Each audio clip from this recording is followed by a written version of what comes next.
Hello అండి అందరికీ welcome back to కొత్త రుచులు. ఈరోజు మన వీడియోలో 4 రకాల రెసిపీలనైతే పోస్ట్ చేస్తున్నాను. ఫస్ట్ అయితే మకండి హల్వా. మీరు ఎప్పుడైనా ఈ హల్వాని టేస్ట్ చేశారా? సాఫ్ట్గా నోట్లో వెన్నెలా కరిగిపోతుంది. ఎలాంటి ఫుడ్ కలర్స్ వేయకుండా మంచి కలర్తో చాలా చాలా రుచిగా ఉంటుంది. కమ్మని అటుకుల హల్వాని బెల్లం కాంబినేషన్లో ఇలా ఒకసారి ట్రై చేయండి. నోట్లో వెన్నపూసలా జారిపోతుంది. ఇంట్లో ఏదైనా స్వీట్ చేయాలి, సడన్గా ఇంటికి గెస్ట్లు వచ్చినా అన్నీ ఇంట్లో ఉన్న వాటితోటి 10 నిమిషాల్లో చేసుకోగలిగే ఈ సింపుల్ హల్వా రెసిపీస్ని ఒకసారి చూసేయండి. ఉల్లి పరోటా, రెండే 2 ఉల్లిపాయలుంటే చాలండి. సుతిమెత్తని పరోటాలను చాలా ఈజీగా తయారు చేసుకోవచ్చు. వీటికి సెపరేట్గా కర్రీ చేసుకోవాల్సిన అవసరం లేదు.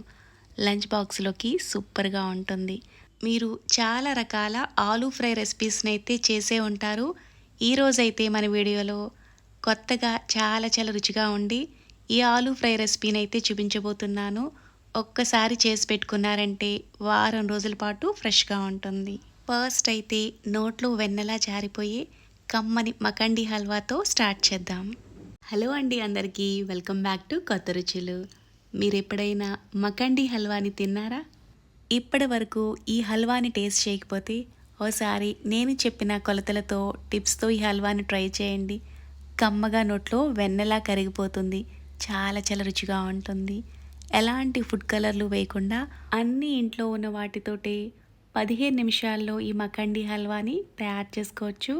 మీరు కూడా ఒకసారి హల్వాని ట్రై చేసి మీకు ఎలా అనిపించిందో కూడా నాకు కామెంట్ చేయడం మర్చిపోవద్దు. ఇప్పుడు ఈ హల్వా ఎలా తయారు చేసుకోవాలో ఆ ప్రాసెస్ ఏంటో చూద్దాం రండి. మిక్సింగ్ బౌల్లోకి కప్పు నిండుగా సుజీ రవ్వని తీసుకోవాలి. మనం ఉప్మా చేసుకుంటాం కదా ఆ రవ్వ. 2 కప్పుల పాలు పోసుకుని ఇదంతా కలిసినట్టుగా బాగా మిక్స్ చేసుకోవాలి. ఇలా కలుపుకున్న ఈ మిక్స్ని 10 నుంచి 15 నిమిషాల పాటు నానబెట్టుకుంటే రవ్వ పాలలో బాగా నాని సాఫ్ట్గా అయిపోతుంది. ఇలా ఒక 10 నుంచి 15 నిమిషాల పాటు పక్కకు పెట్టేసుకోవాలి. ఇలా రవ్వ చూసారు కదా సాఫ్ట్గా నానిపోయింది. 15 నిమిషాలు అయితే నేను ఇలా సాఫ్ట్గా అయ్యే వరకు నానబెట్టుకున్నాను. ఇలా సాఫ్ట్గా నానిన తర్వాత ఇలా నానబెట్టుకున్న రవ్వని కాసేపు పక్కకు పెట్టుకుని కడాయిలోకి ఏ కప్పుతో అయితే రవ్వని తీసుకున్నామో అదే కప్పుతో కప్పు నిండుగా నెయ్యిని తీసుకోవాలి. మీరు ఇంత నెయ్యి వద్దు అనుకుంటే సగం నెయ్యి సగం నూనెను కూడా తీసుకోవచ్చు. నెయ్యిని తీసుకునేటప్పుడు కొంచెం కరిగించుకుని తీసుకోవాలి. గడ్డగా ఉన్న నెయ్యిని మీరు తీసుకున్నారంటే ఎక్కువ క్వాంటిటీలో నెయ్యిని తీసుకున్నట్టు అయిపోతుంది. కరిగించుకుంటే మీరు కొంచెం తక్కువ క్వాంటిటీలోనే ఈ నెయ్యిని తీసుకోవచ్చు. ఈ నేతిలోకి 2 కప్పుల వరకు పంచదారను వేసుకోవాలి. ఇలా పంచదార వేసుకున్న తర్వాత మంటని మీడియం ఫ్లేమ్లోనే ఉంచుకుని గరిటతో కలుపుకుంటూ ఉడికించుకున్నామంటే పంచదార అంతా కరిగిపోయి క్యారమెల్లా అయిపోతుంది. ఇలా సన్నటి సగం మీద మీరు తయారు చేసుకోవాలి. ఈలోగా ఒక చిన్న రిక్వెస్ట్ అండి. మన ఛానల్లో ఇన్స్టెంట్గా చేసుకొని చాలా రకాల స్వీట్స్ అలాగే స్నాక్ రెసిపీస్ని అయితే పోస్ట్ చేశాను. ఇంట్రెస్ట్ ఉన్న వాళ్ళు ఛానల్లో మిగతా వీడియోలను కూడా చూసి నచ్చితే ఛానల్ని సబ్స్క్రైబ్ చేసుకుని సపోర్ట్ చేయగలరు. పంచదార అంతా పూర్తిగా ఇలా కరిగిపోయి క్యారమెల్లా అయిపోయింది. ఇలా అయితే సరిపోతుంది. ఇందులోకి రవ్వ పాల మిశ్రమాన్ని వేసుకోవాలి. ఇలా వేసుకునేటప్పుడు స్టవ్ ఆఫ్ చేసుకుని కూడా మీరు వేసుకోవచ్చు. ఇలా వేసుకోగానే పంచదార గడ్డ కట్టినట్టు అనిపిస్తుంది, కానీ గరిటతో కలుపుకుంటూ ఉడికించుకుంటూ ఉంటే పంచదార అంతా కరిగిపోయి హల్వా ఇలా సాఫ్ట్ టెక్చర్లోకి వచ్చేస్తుంది. ఇలా అయినా సరే మంటని మీడియం ఫ్లేమ్లోనే ఉంచుకుని గరిటతో కలుపుకుంటూ మరో 5-6 నిమిషాల పాటు ఉడికించుకుంటూ ఉంటే ఇలా హల్వా అనేది దగ్గరగా అయిపోతుంది. ఇలా అయితే సరిపోతుంది. మరి ఎక్కువగా ఉడికించుకున్నా గట్టిగా అయిపోతుంది. ఈ కన్సిస్టెన్సీలో ఉంటే సరిపోతుంది. స్టవ్ ఆఫ్ చేసుకున్న తర్వాత ఇందులో యాలకుల పొడి వేసుకుంటే ఫ్లేవర్ బాగుంటుంది. నేతిలో వేయించిన డ్రై ఫ్రూట్స్ని కూడా వేసుకుని ఇదంతా కలిసిలా బాగా మిక్స్ చేసుకోవాలి. అంతేనండి, ఎంతో రుచిగా ఉండే మకండి హల్వా అయితే రెడీ అయిపోయింది. ఈ హల్వాని వేడిగా ఉన్నప్పుడు తిన్నా బాగుంటుంది. చల్లారిన తర్వాత కూడా చాలా చాలా బాగుంటుంది. పూర్తిగా చల్లారిన తర్వాత ఇంకొంచెం గట్టిగా అవుతుంది. మీరు కూడా ఈ హల్వాను ఒకసారి ట్రై చేసి మీకు ఎలా అనిపించిందో కూడా నాకు కామెంట్ చేయండి. మీరు ఎప్పుడైనా అటుకుల హల్వా తిన్నారా? కమ్మగా చాలా చాలా రుచిగా ఉంటుంది. అన్నీ ఇంట్లో ఉన్న వాటితోటే చిటికలో తయారు చేసుకోవచ్చు. పండుగల టైంలో ఇన్స్టెంట్గా ఏదైనా స్వీట్ తయారు చేయాలనుకుంటే కమ్మని ఈ అటుకుల హల్వా ట్రై చేయండి. సాఫ్ట్గా భలే రుచిగా ఉంటుంది. నోట్లో పెట్టుకుంటే చాలండి, వెన్నెలా కరిగిపోతుంది. వీడియో అంతా చూసిన తర్వాత అటుకుల హల్వాని మీరు కూడా ఇలా ఒకసారి ట్రై చేసి మీకు ఎలా అనిపించిందో కూడా నాకు కామెంట్ చేయండి. ఇప్పుడు ఈ హల్వా ఎలా తయారు చేసుకోవాలి, ఆ ప్రాసెస్ ఏంటో చూద్దాం రండి. కడాయిలోకి పావు కప్పు నెయ్యిని వేసుకోవాలి. ఇందులోకి మీకు నచ్చిన డ్రై ఫ్రూట్స్ని వేసుకుని వేయించుకోవాలి. ఇక్కడ నేనైతే జీడిపప్పు, బాదం పలుకులను అయితే తీసుకున్నాను. మీకు నచ్చిన డ్రై ఫ్రూట్స్ని ఇందులోకి మీరు తీసుకోవచ్చు. ఎక్కువ డ్రై ఫ్రూట్స్ వేసుకుంటే టేస్ట్ బాగుంటుంది. ఇలా దోరగా వేగిన తర్వాత తీసేసుకోవాలి. కడాయిలో నెయ్యి ఉంది కదా, సరిపోతుంది. ఇందులోకి కప్పు నిండుగా అటుకులను వేసుకుని ఈ అటుకులను సన్నటి సగ మీద దోరగా వేయించుకోవాలి. ఇలా అటుకులను వేయించుకునేటప్పుడు ఇక్కడ నెయ్యి క్వాంటిటీ చూసారు కదా, ఇలా ముద్ద ముద్దగా ఉంది, పొడి పొడిగా లేకుండా ఉంది కదా. మీకు పొడిగా అనిపిస్తే 1-2 టేబుల్ స్పూన్ల వరకు నెయ్యిని వేసుకోవచ్చు. అటుకుల హల్వా కాదండి, ఏ హల్వా తయారు చేసుకున్నా నెయ్యి కొంచెం ఎక్కువ క్వాంటిటీలోనే పడుతుంది. నెయ్యి ఫ్లేవర్తో ఈ హల్వా చాలా బాగుంటుంది. ఇలా లేత బంగారు రంగు వచ్చే వరకు వేయించుకున్న తర్వాత ఏ కప్పుతో అయితే అటుకులను తీసుకున్నామో అదే కప్పుతో 2.5 కప్పుల వరకు నీళ్లు వేసుకోవాలి. మంటని మీడియం ఫ్లేమ్లోనే ఉంచుకుని ఒకసారి అంతా కలిసేలా బాగా మిక్స్ చేసుకోవాలి. మూత పెట్టేసి 5-6 నిమిషాల పాటు ఉడికించుకున్నామంటే ఈ అటుకులు ఆల్రెడీ చక్కగా వేగిపోయి ఉన్నాయి కదా, చాలా తొందరగా ఉడికిపోతుందనమాట. 5-6 నిమిషాల తర్వాత మూత తీసుకుని చూసుకుంటే అటుకులు ఇలా చక్కగా ఉడికిపోయాయి. ఇలా పూర్తిగా ఉడికిపోయిన తర్వాత మాత్రమే ఇందులో బెల్లాన్ని వేసుకోవాలి. కప్పు అటుకులకి కప్పు బెల్లం వేసుకుంటే స్వీట్ అనేది కరెక్ట్గా సరిపోతుంది. స్వీట్ ఎక్కువ తినే వాళ్ళైతే ఎక్స్ట్రా 1-2 టేబుల్ స్పూన్ల వరకు బెల్లాన్ని వేసుకోవచ్చు. ఇక్కడ బెల్లం వేసాను కదా, మీరు కావాలనుకుంటే పంచదారను కూడా వేసుకోవచ్చు. ఈ హల్వాలోకి కొంచెం అంతా ఫుడ్ కలర్ వేస్తున్నాను. ఇది పూర్తిగా ఆప్షనల్ అండి. ఈ ఫుడ్ కలర్ వల్ల ఎక్స్ట్రా టేస్ట్ ఏమీ రాదు. వీడియోలో కలర్ఫుల్గా కనిపించడం కోసం మాత్రమే ఇలా కొంచెం ఫుడ్ కలర్ వేస్తున్నాను. ఇదంతా కలిసేటట్టుగా బాగా మిక్స్ చేసుకుంటూ ఉడికించుకుంటే ఈ బెల్లం ఇలా చక్కగా కరిగిపోయి ఇలా దగ్గరగా అయిపోతుంది. ఇందులో కొద్దిగా యాలకుల పొడి వేసుకుంటే ఫ్లేవర్ బాగుంటుంది. మంటని మీడియం ఫ్లేమ్లోనే ఉంచుకుని హల్వా నుంచి నెయ్యి ఇలా కాస్త సెపరేట్ అయ్యే వరకు ఉడికించుకోవాలి. ఇలా 2-3 నిమిషాల టైం పట్టిందండి. ఇలా ఉడికించుకుంటే సరిపోతుంది. మరీ ఎక్కువసేపు ఉడికించుకున్నా గట్టిగా అయిపోతుంది హల్వా. ఇలా అయితే సరిపోతుందనమాట. స్టవ్ ఆఫ్ చేసేసుకుని సర్వింగ్ బౌల్లోకి తీసుకుని వేయించుకున్న డ్రై ఫ్రూట్స్ని వేసుకుని గార్నిషింగ్ చేసుకోవడమే. సింపుల్గా ఇలా తయారు చేసుకుని హల్వా చాలా చాలా బాగుంటుంది. మీరు కూడా ఒకసారి ట్రై చేయండి. ట్రై చేసి మీకు ఎలా అనిపించిందో కూడా నాకు కామెంట్ చేయండి. ఈరోజు మన వీడియోలో ఉల్లి పరోటా ఎలా తయారు చేసుకోవాలో చూపిస్తాను. చాలా ఈజీగా తయారు చేసుకోవచ్చు. పిల్లలకి లంచ్ బాక్స్లోకి బాగుంటుంది. ఆఫీసులకు వెళ్ళే వాళ్ళు కూడా బిజీ మార్నింగ్స్లో చాలా ఈజీగా ఈ ఉల్లి పరోటాలని క్విక్గా తయారు చేసుకోవచ్చు. వీటికి సెపరేట్గా కర్రీ చేసుకోవాల్సిన అవసరం లేదు. వీటిని ఒట్టిగా అలాగే తినేసేయచ్చు, లేదా పెరుగు రైతాతో తిన్నా చాలా బాగుంటుంది. సింపుల్గా ఇలా తయారు చేసుకున్న ఉల్లి పరోటాలు కమ్మగా చాలా చాలా బాగుంటాయి. చాలా సాఫ్ట్గా ఉంటాయి. గంటలు గడిచినా సరే ఈ మెత్తదనం ఇలాగే ఉంటుంది. పిల్లలు సైతం ఎంతో ఇష్టంగా తినే ఉల్లి పరోటాలు ఎలా తయారు చేసుకోవాలో చూద్దాం రండి. మిక్సింగ్ బౌల్లోకి గ్లాసు నిండుగా గోధుమ పిండినైతే తీసుకుంటున్నాను. ఇందులోకి రుచికి సరిపడా ఉప్పు, 2 టేబుల్ స్పూన్ల వరకు నూనెను వేసుకోవాలి. ఇవన్నీ కలిసినట్టుగా ముందుగా వీటిని బాగా మిక్స్ చేసుకున్న తర్వాత కొద్దిగా నీళ్ళని వేసుకుంటూ చపాతీ పిండి ముద్దలా కలుపుకోవాలి.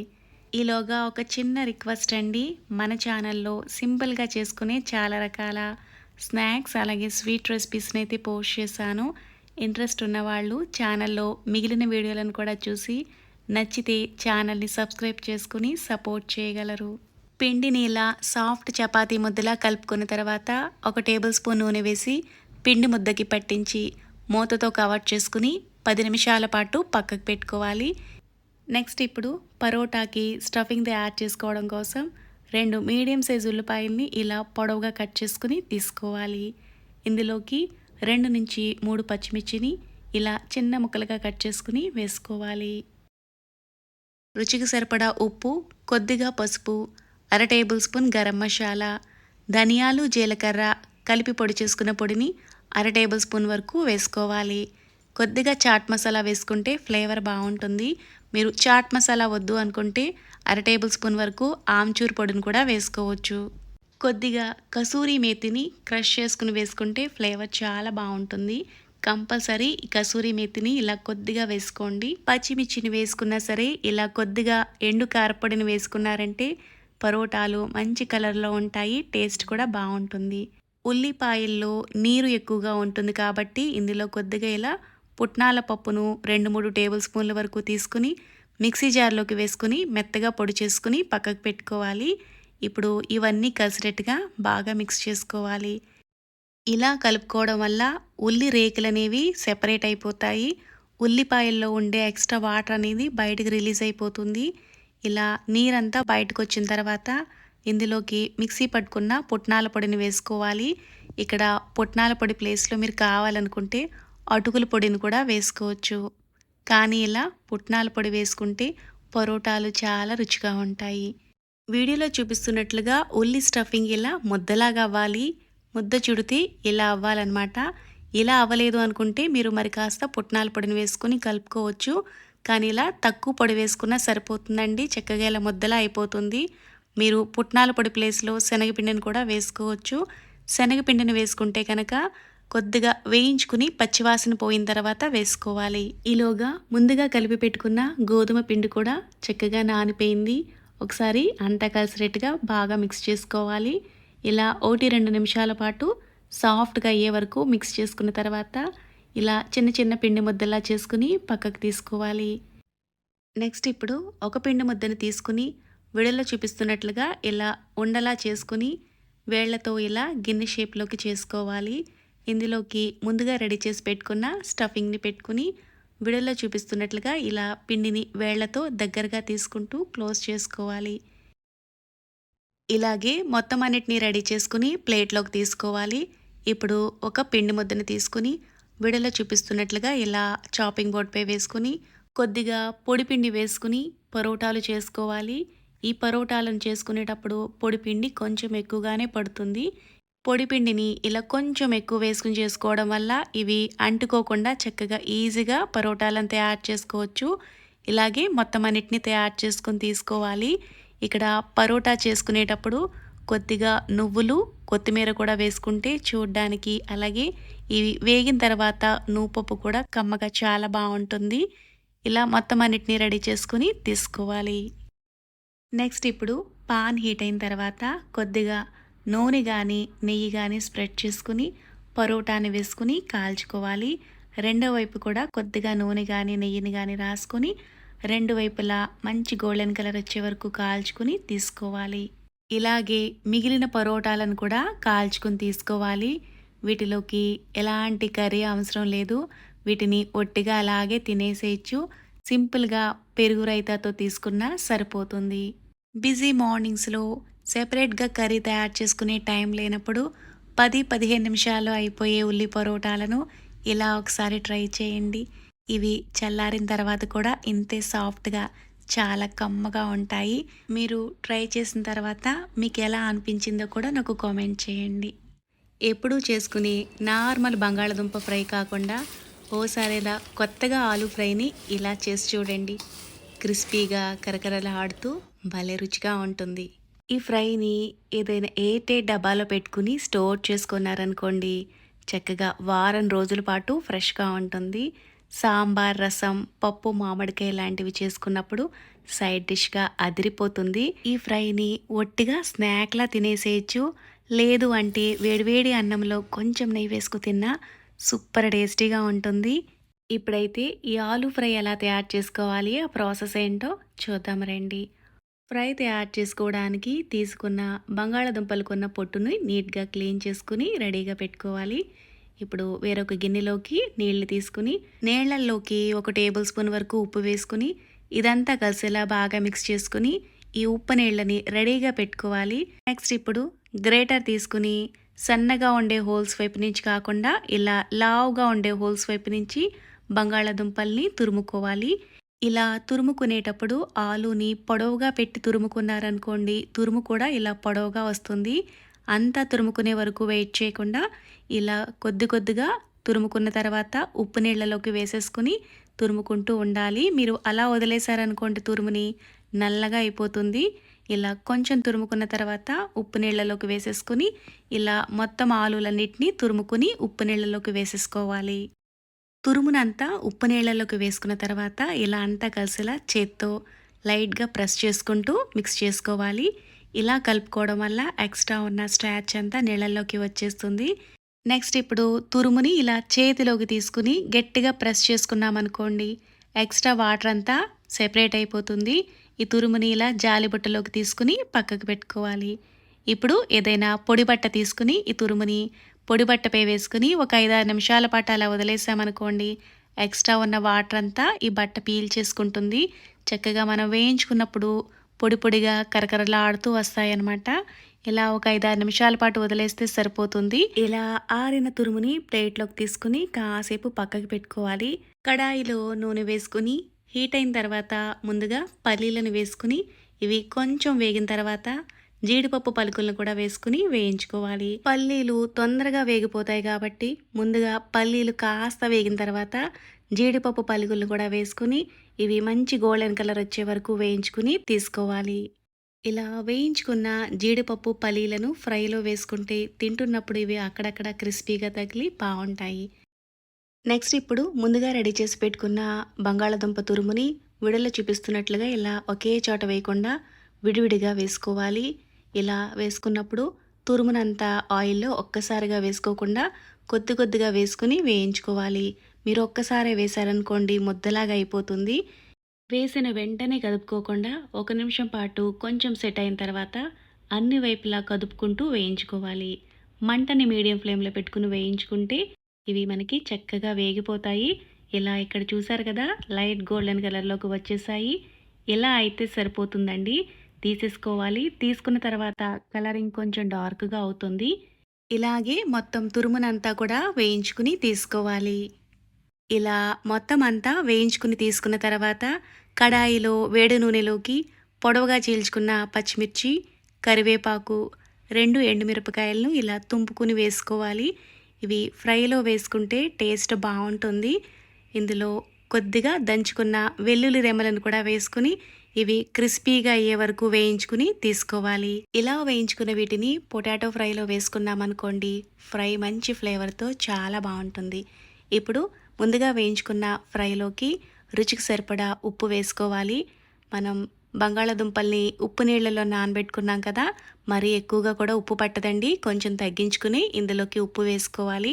మీ కారానికి తగ్గట్టుగా ఇందులో కారాన్ని కూడా వేసుకోండి. ముందుగా వేయించి పెట్టుకున్న తాలింపు, వేయించి పెట్టుకున్న పల్లీలు, జీడిపప్పును కూడా ఇందులోకి వేసేసుకోవాలి. ఇవన్నీ కలిసినట్టుగా బాగా మిక్స్ చేసుకుంటే ఎంతో రుచిగా ఉండే పొటాటో ఫ్రై అయితే రెడీ అయిపోయిందండి. ఇలా తయారు చేసుకున్న ఈ ఫ్రైని ఏదైనా ఎయిర్‌టైట్ డబ్బాలో పెట్టుకుని స్టోర్ చేసుకున్నారనుకోండి, చక్కగా వారం రోజుల పాటు ఫ్రెష్గా ఉంటుంది. పప్పు, చారు లాంటివి చేసుకున్నప్పుడు సైడ్ డిష్గా బాగుంటుంది. ఒట్టిగా అలాగే స్నాక్లా తినేసినా చాలా బాగుంటుంది. వేడివేడి అన్నంలో ఈ పొటాటో ఫ్రై వేసుకుని తింటే సూపర్ ఉంటుంది. ట్రై చేసి మీకు ఎలా అనిపించిందో నాకు కామెంట్ చేయండి. Thanks for watching.